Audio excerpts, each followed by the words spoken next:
Welcome to First Parish in Needham, a Unitarian Universalist congregation. My name is Rebecca Keller-Scholl, and with my family, we've been attending this congregation for over 25 years now. In our church, members may have varied theological ideas, and we have many shared values. You are invited to bring your whole self, your full identity, your questioning mind, and your expansive heart. Together, we create a force more powerful than one person or one belief system, with dedication to living in a way that always centers love. You can learn more about all the things that are happening at this church by going to our website, uuneedham.org, and there you can sign up for our weekly email newsletter, The Bell Notes, and of course you can follow us on social media. This Memorial Day weekend, we have a returning guest preacher, Mac Perkins. Hi. Mac is based in Harvard, Massachusetts, and has been ambling along the path of UU ministry. They are a lifelong UU. Mac was called to the ministry through their experiences in the food service industry.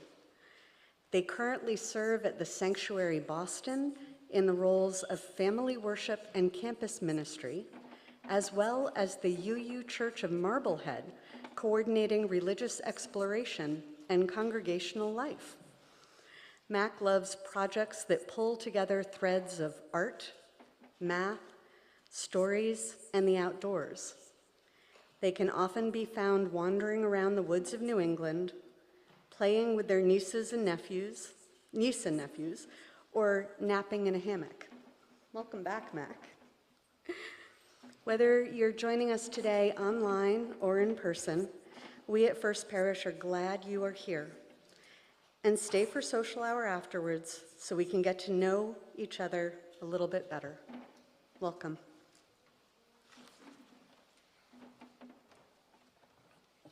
Thank you, Rebecca. Just to add my own words of welcome, I'm standing in today for both Katie and for John, who are taking the day to be in different locations. So many big shoes to fill. And for those of you with visual disabilities, I am about 5'10". I'm wearing my long blonde hair in two messy braids, and I am in a pinstriped blue shirt. Whether this is your first time in the church or whether you've been here hundreds and hundreds of times, you are welcome. Whether you are born UU or came to Unitarian Universalism later in life or will come to Unitarian Universalism in the future, you are welcome. Whoever you are, whoever you love, however you came to be here, you are welcome with us. Let us turn now to our chalice, the symbol of our Unitarian Universalist faith. Today, we light the chalice in the simple name of our deepest, most tender, and least complex feelings of our hearts.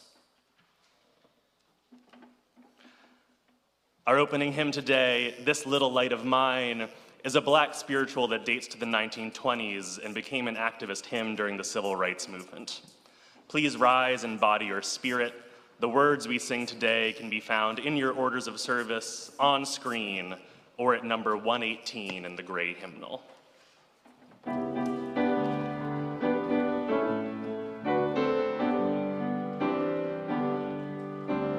This little light of mine, I'm gonna let it shine. This little light of mine, I'm gonna let it shine. This little light of mine, I'm gonna let it shine. Let it shine, let it shine, let it shine. Everywhere I go,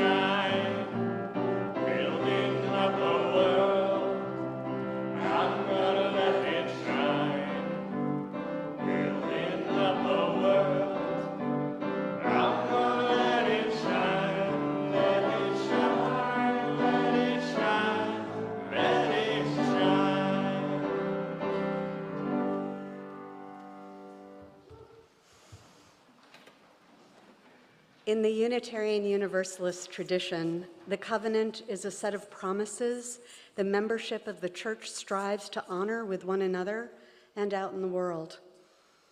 Please say along with me from the words from our covenant, which you can find in your order of service or on screen. We gather as a loving community to encourage and comfort one another. We gather as a diverse community to support each other in our search for spiritual truth. We gather as a service community to live our beliefs through action and care for our world.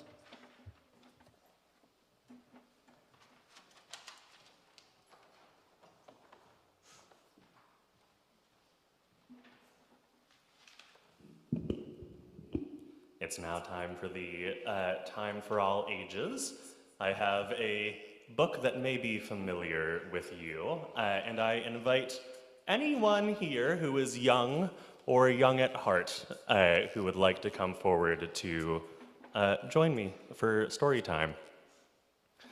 And if you're neither young nor young at heart, you're welcome to keep sitting exactly where you are.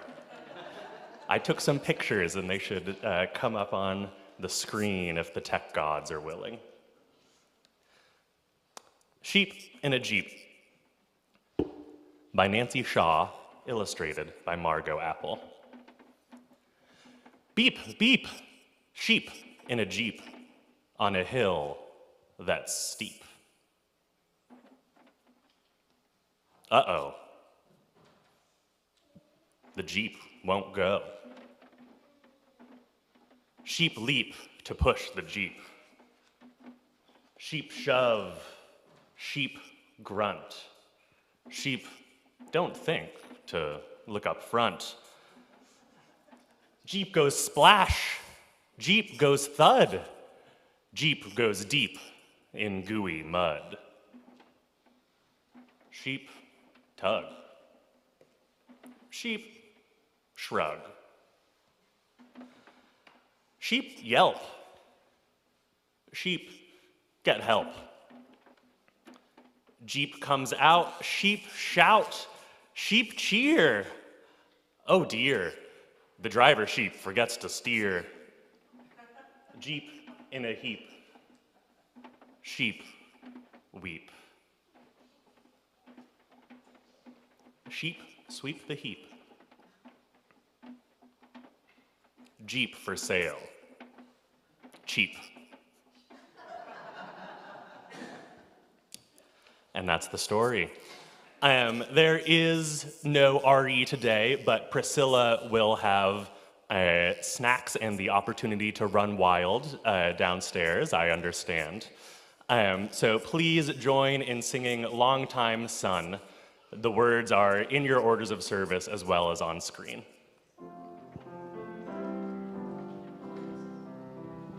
May the long time sun shine upon you.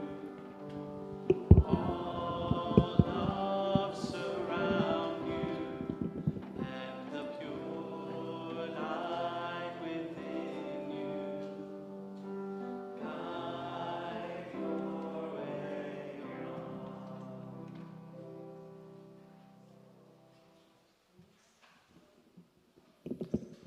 It's now time for that UU ritual of joys and sorrows.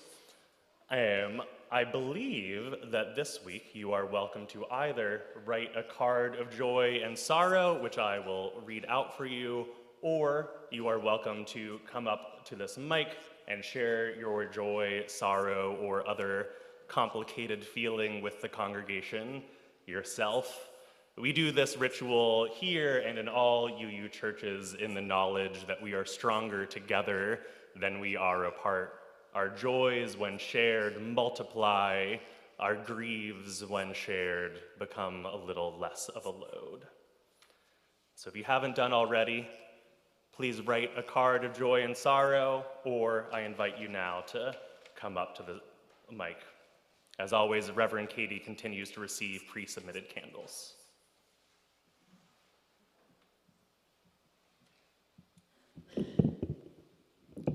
Claire Galkowski, she, her. I have a candle of concern and sadness. A good friend of mine from the town I used to live in was diagnosed with ALS last month. And so I'm hoping to help him get through the whole awful process. So please keep James in your thoughts. Thanks.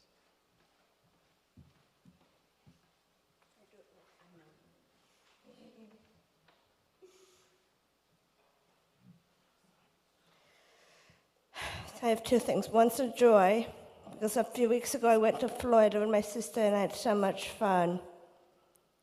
And another joy is I'm seeing my best buddy today for lunch.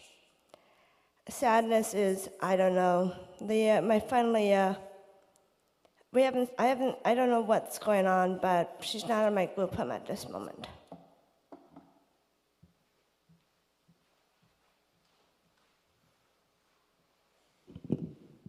Hi, Peter Panov, he, him.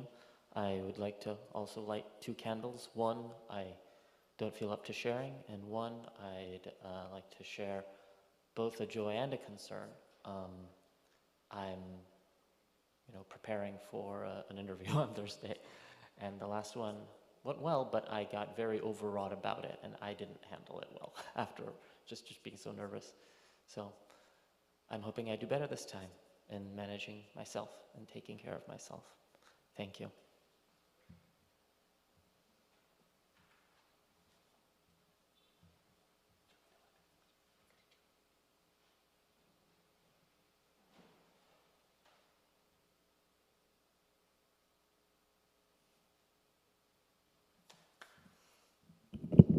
Hi, I'm Rebecca, she, her. I have one sorrow and three joys, so it's been a busy week. But I'll start with my sorrow. I'm grieving the loss of a dear friend. Her name is Grace, and she died on Friday, peacefully in her sleep. She was a friend, a mentor, and very much a spiritual advisor. And I'm glad she's no longer in pain. But for the joys, on May 19th, Craig and I celebrated our 36th wedding anniversary, which is amazing. And second joy is he's not here today because he is doing the Boston to Montreal bike ride. And this is his first mountainous distance bike ride, and it's first time with this group, so he was very excited. And my third joy is yesterday, my mother turned 86 years old, and she's still in good health, sound mind and body, so many blessings.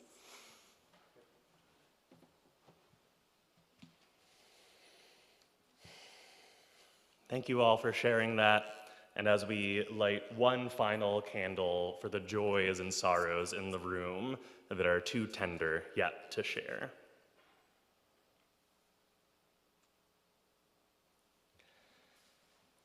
I now invite you to join me in a few moments of meditation, silence, or personal prayer.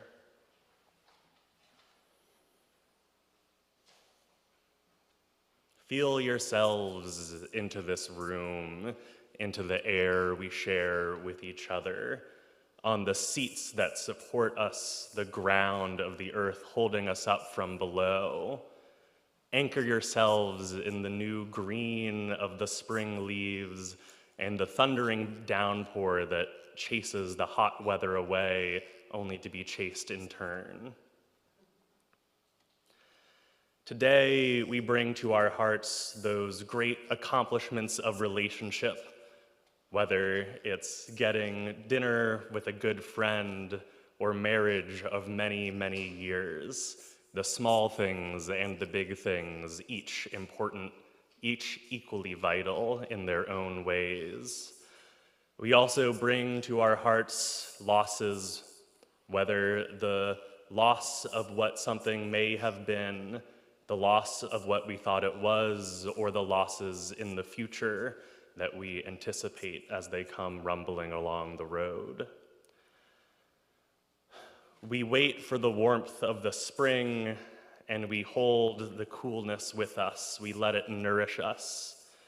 We bring to our memories all those who have died in wars that did not need to die in wars, all those who have died for any reason other than the natural ones.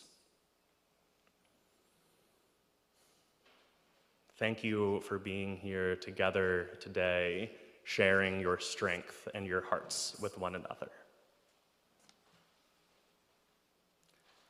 Please remain seated for our sung response, Circle Round for Freedom.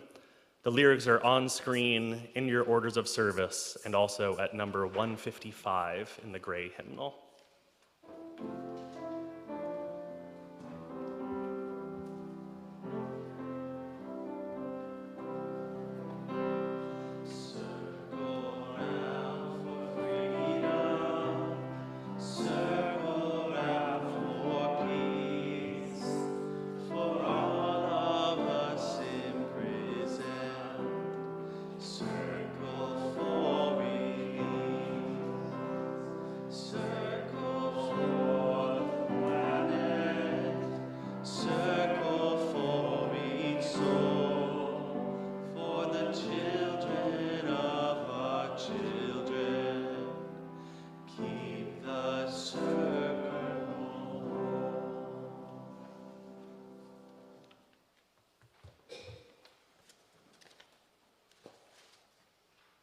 This is the time in our service when we, the modern stewards of this church, offer to give what we can to build and sustain the world we envision. Our plate collection is divided equally between First Parish in Needham and the Needham Diversity Initiative, a local nonprofit committed to celebrating, exploring, and strengthening Needham's diversity. To donate, you can use your text-to-give method as described in the order of service and on screen, or by using the giving button on our website. If you are here in the sanctuary, you may drop cash or a check in the collection plate. If you are writing a check, please designate in the memo line whether the check is for the plate collection or your annual pledge. Thank you for everything you are able to give to help support and sustain this congregation and the vital work of our community partners. Please take a few moments to give what you can and know it will be gratefully received. I'm not sure who's ushering this. Our ushers will have the baskets.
Thank you. Thank you for the gift of generosity that you give to this church and to your communities. Thank you for the gift of music that you give to us all. And thank you also for welcoming me back. As Rebecca mentioned, I have snuck into your sanctuary before in October, so if you think you might recognize me, that is why. And if you don't recognize me, I was only here just the once, and I hope you forgive me if I have to ask for reminders of your names. I am so grateful to be with you. Our reading today is from the Gospel of John.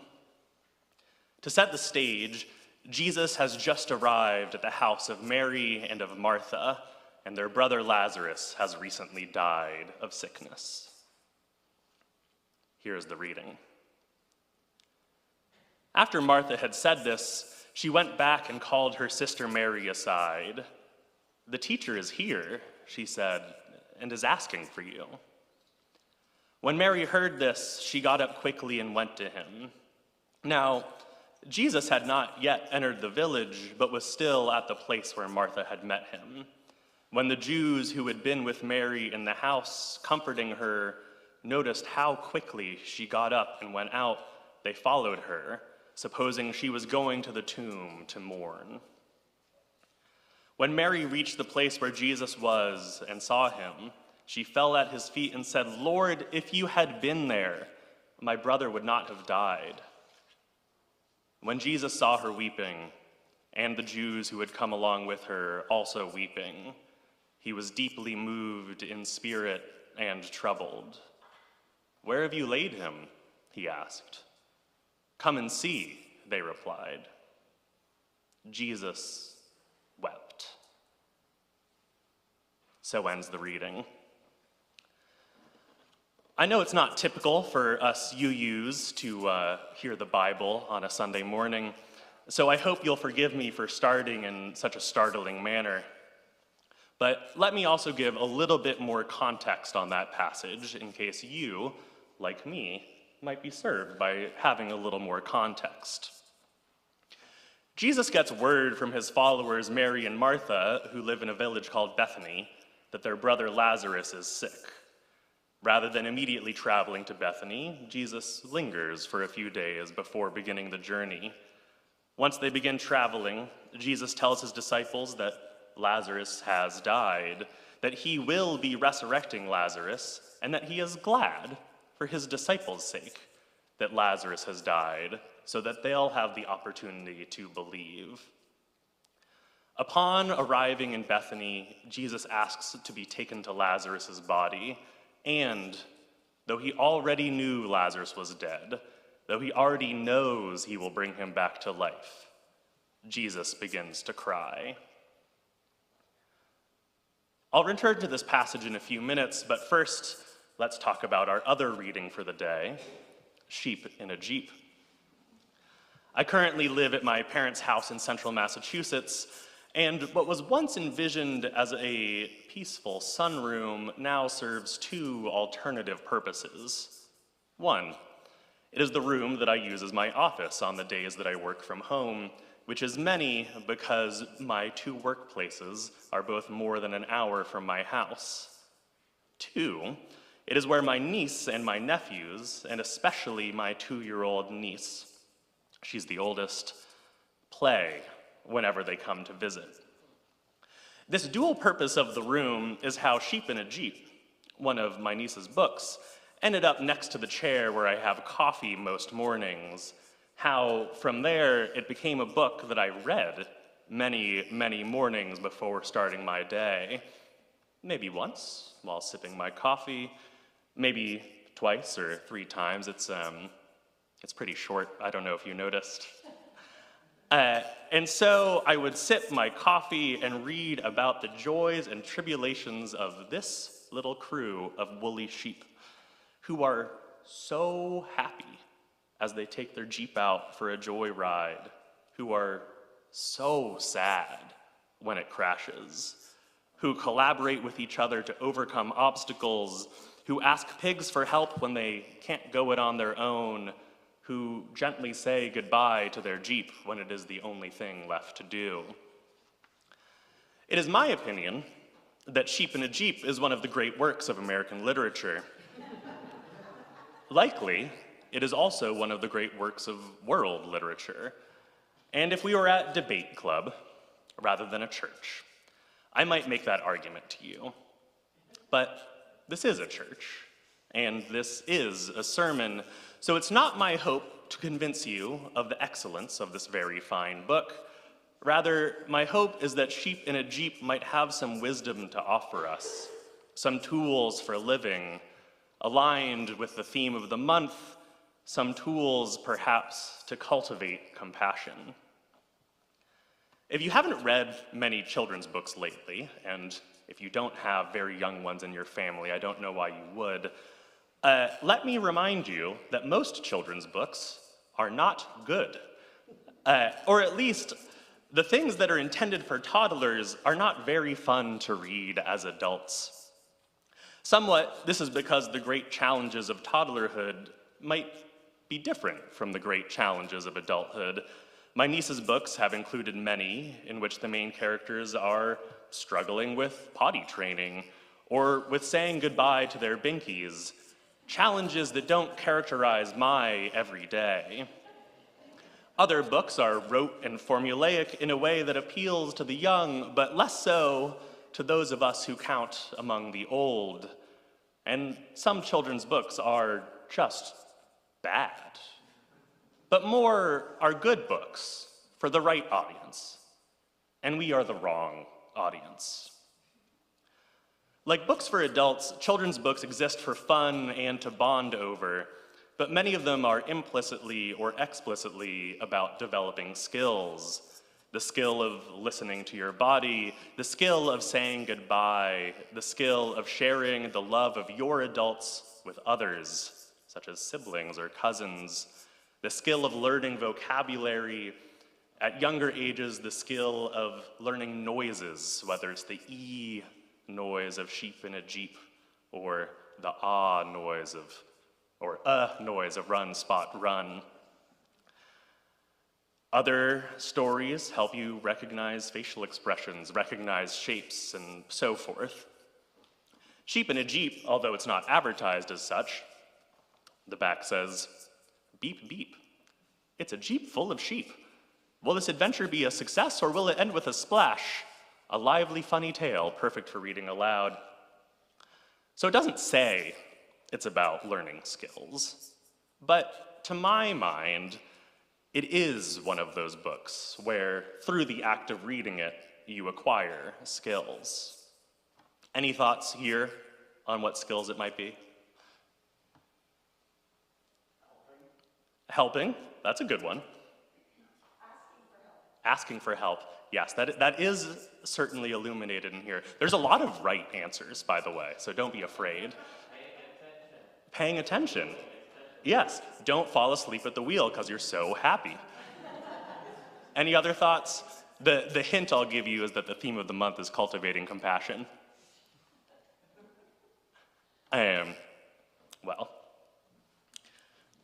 I think it cultivates empathy, or teaches the skill of empathy, along with all the other wonderful options that you just listed out.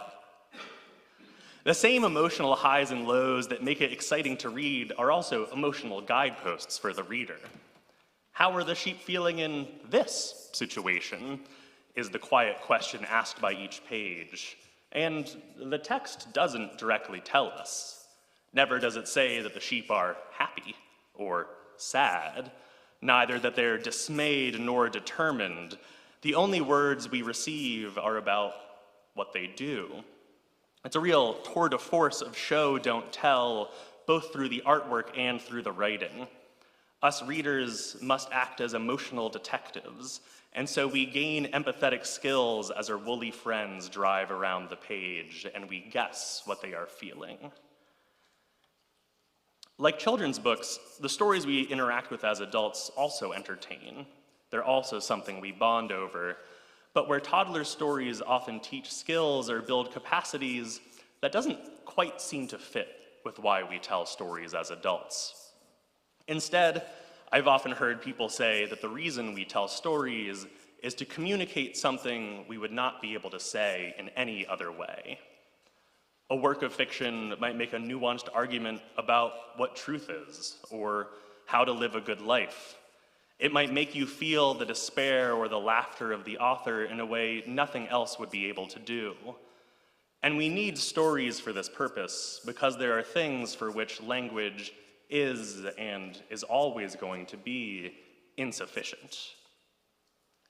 How are you supposed to communicate with words how much you love someone? How are you supposed to make someone else understand the pain that you feel? In her book, The Body in Pain, literary scholar Elaine Scarry writes, "When one hears about another person's physical pain, the events happening within that person's body may seem to have the remote character of some deep subterranean fact, belonging to a hidden geography that, however portentous, has no reality because it has not manifested itself on the visible surface of the earth. Vaguely alarming, yet unreal, laden with consequence, yet evaporating before the mind because not available to sensory information. Unseeable classes such as the pains occurring in other people's bodies flicker before the mind and then disappear." She goes on to talk about how there are two kinds of essentially distinct pain. There's the pain that others feel, which takes a Herculean effort to keep in our minds. And there is our own pain, which, even with Herculean effort, cannot be kept out of our minds. So what do we do in the face of language's insufficiency? There are infinite answers to that, but here are a few. Each of these answers might stand alone or might collaborate with the others. As mentioned, language is insufficient, so we could tell stories or write poems to communicate what we're feeling by saying something that does not describe our feelings, but instead invite someone else to feel the same way that we do. Or language is insufficient, so we might say nothing at all. Speak with our actions, speak by playing music, drawing art, cartwheeling in the grass. Don't cartwheel in glass.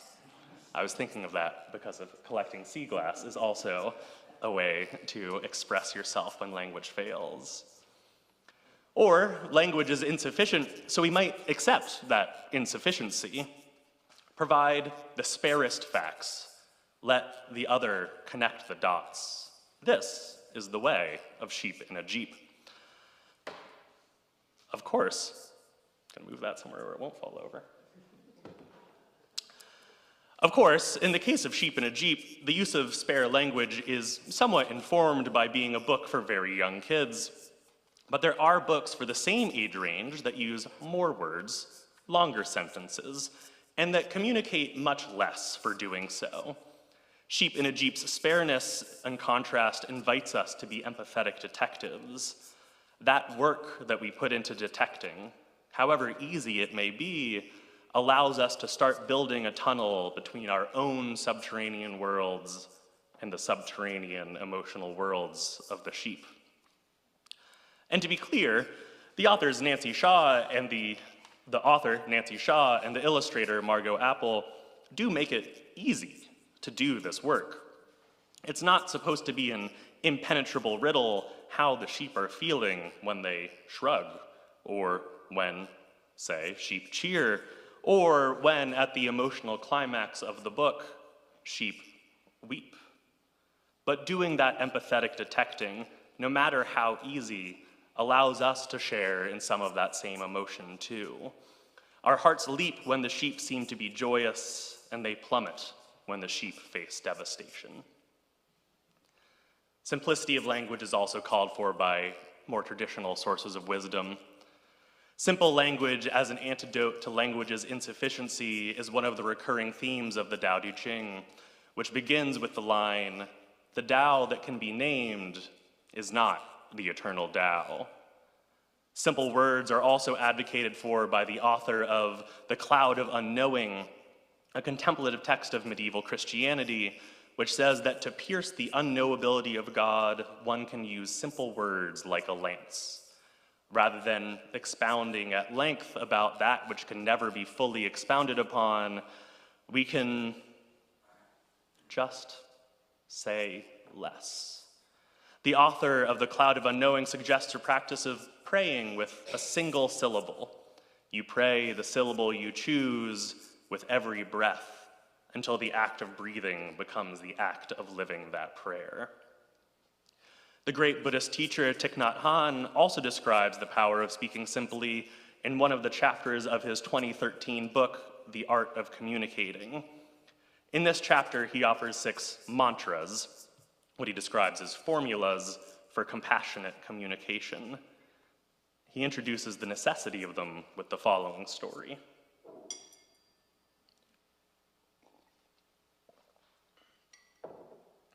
I had a teacher who I knew loved me deeply, but he never said, "I love you." That is the traditional way. If one pronounced the words, "I love you," it seemed that some of that sacredness was lost. So look for the ways that people communicate their love without saying it. Maybe, like a tree, they are supporting you in other ways. But it's also true that the people you love may not know you love them. Sometimes we want to tell someone how much we care, but we don't know the words to say it so the person will understand how we feel. The mantras that Thich Nhat Hanh proceeds to offer fill that void of the words to say so the other person will understand how we feel. And they do so by speaking sparely. It's too much time for the sermon we have to dive deeply into each of those mantras, but if you're curious, here's what they are. The first is, "I am here for you." The second is, "I know you are there, and I am very happy." The third is, "I know you suffer, and that is why I am here for you." The fourth, "I suffer. Please help." The fifth, "This is a happy moment." And the sixth, said in response to receiving feedback, "You are partly right." A few years ago, I was on a walk with my friend Kara. I was having a difficult time with pain in my body and pain in my mind, and I didn't know how to say it.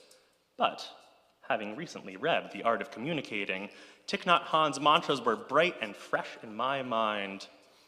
Halfway through our short walk, I turned to her and, using mantra number 4, said, "Kara, I suffer. Please help." She had an understandably alarmed reaction. It turns out we are not all Buddhist monks, and so suddenly speaking with the clarity of a Buddhist monk can evoke concern. So let that tale be a warning to you about directly using those 6 mantras. But that's also a somewhat perverse warning to give, because what I'm saying in essence is beware. If you communicate clearly, you will be clearly understood. Perhaps I could have communicated my internal world in a sophisticated way, or asked for help in a way that was subtle and did not evoke alarm. But what else was there to communicate? I was suffering, and I needed help. When Jesus sees the body of Lazarus, sees Lazarus' sisters and their whole community crying, he weeps too. Jesus wept. That verse, John 11:35, is the shortest one in most English translations of the Bible. It is also considered one of the most beautiful, the most powerful, and is one of the most frequently quoted. And that's because in those 2 words, it shows something that takes the rest of the Gospels together to say. Some things, it turns out, cannot be fully communicated using normal speech. Among them, our love, our grief, those subterranean aspects of us that become known to others only when they erupt through the surface, and then only briefly. Language so sophisticated and so precise in the world of ideas falters when it comes to expressing our emotional worlds, shudders when we try to use it as a way to understand someone else. What it means to communicate well is to truly know language's insufficiency and to navigate that insufficiency in whatever ways we might. There are myriad ways to do this, through poems, songs, stories, allegories, images, action, dance. We can also use the sheep in a jeep method, the Jesus wept method, the Thich Nhat Hanh method, relying on simple, blunt words to carry the meaning that complicated, precise ones cannot. It can be a frightening prospect to communicate this way because it is so bare, so simple, so unguarded. And that means that sometimes, much of the time, simplicity is the wrong way to communicate. There are many, many situations in which it is right to be guarded. But sometimes we must be unguarded. There are marriages and graduations, births and other celebrations we cheer. There are the mires that we get stuck in, problems of our own making or those that have somehow reached out and caught us. We ask for help. There are famines and wars, people dying who could so easily have lived. We weep. As we go forth from this church today, I invite each of us to reflect on that monthly theme of cultivating compassion. How do we speak in a way that cultivates compassion in our listeners? How do we attend in a way that cultivates compassion in ourselves? May we communicate with complexity when we need to communicate complexly. May we speak simply when we need to speak simply. May our words be a conduit for compassion. Amen, and blessed be.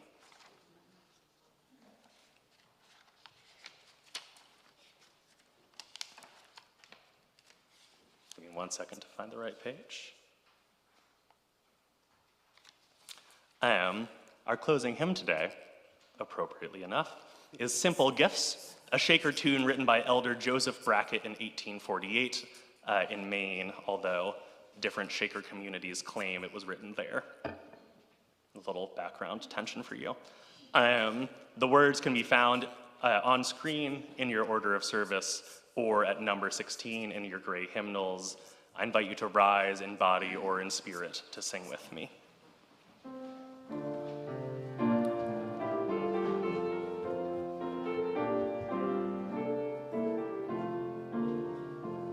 'Tis a gift to be simple, 'tis a gift to be free, 'tis a gift to come down where we ought to be. And when we find ourselves in the place just right, 'twill be in the valley of love and delight. When true simplicity is gained, to bow and to bend we shan't be ashamed. To turn will be our delight, till by turning we come round right. Please be seated.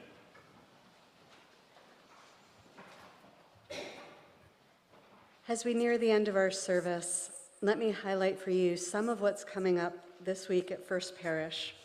All are welcome to social hour after the postlude, both online and on site. If you're on site and a relative newcomer and you want some long-timers to come and talk to you, please grab a red mug. They also hold more coffee, so there's a bonus. We have 4 Zoom events this week, starting with our Creative Escapes. Creative Escapes is taking a break. It will return in September. Thursday, May 28th at 5:30 will be our final Vespers service of the year. Join us on Zoom for 30 minutes of music, poetry, and spiritual practice. Sunday night, May 24th, tonight at 7:30 is the book club, the Sunday night book group, and the book is Dear Life by Alice Munro. Writing Escapes for All meets Wednesday, May 27th at 11 a.m.